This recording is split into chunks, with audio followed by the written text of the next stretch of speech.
কাল মাঠে গড়াচ্ছে টি-20 বিশ্বকাপের 10ম আসর। তবে নেই প্রচারণাও হাকডাক। মাঠের লড়াইয়ের চেয়ে চারদিকে শুধুই ভারত পাকিস্তান ম্যাচ না হওয়ার গুঞ্জনে ভারী হয়ে আছে আকাশ বাতাস। গণমাধ্যম থেকে শুরু করে সাবেক ক্রিকেটার সবাই শামিল সে আলোচনায়। সমস্যার সমাধান নেই কারো কাছে।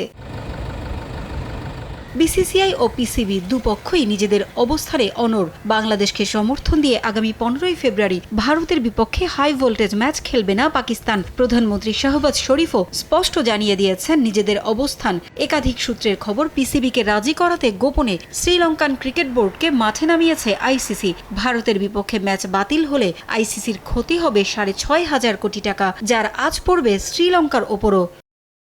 বিশ্বকাপ মাঠে গড়ানোর আগ মুহূর্তে ক্রিকেট পাড়ায় নতুন গুঞ্জন। এবার পাকিস্তানের এক সাংবাদিক পোস্ট করে জানিয়েছেন, ভারতের বিপক্ষে ম্যাচ খেলার বিষয়ে চূড়ান্ত সিদ্ধান্ত আগামী 12ই ফেব্রুয়ারির মধ্যে জানাতে পিসিবিকে নির্দেশ দিয়েছে আইসিসি। তার মানে দাঁড়ায় এখনও ভারত পাকিস্তান ম্যাচ আয়োজনের আশা ধরে রেখেছে ক্রিকেটের নিয়ন্ত্রক সংস্থা। আগামী কয়েকদিনের মধ্যে এমন কি টোপ তারা ফেলবে যাতে পাকিস্তান আবারও তাদের জালে ধরা দেবে, মাঠে নামবে ভারতের বিপক্ষে।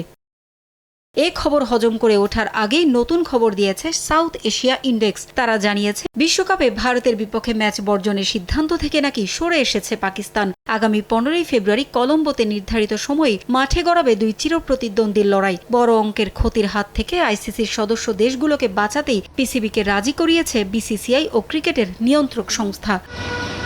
শুধু তাই নয়, খবরে আরও বলা হয়েছে, বাংলাদেশের বিকল্প ভেন্যুর প্রস্তাব মেনে না নিয়ে ভুল করেছে আইসিসি। এটাই উপলব্ধি করতে পেরেছে ক্রিকেটের নিয়ন্ত্রক সংস্থা। ক্ষতি পুষিয়ে নেয়ার আশ্বাস দেয়া হয়েছে বিসিবিকে। ভবিষ্যতে আইসিসির টুর্নামেন্ট আয়োজন করে বা অন্য কোনোভাবে তা পুষিয়ে দেওয়ার আশ্বাস দিয়েছেন জয় শাহ।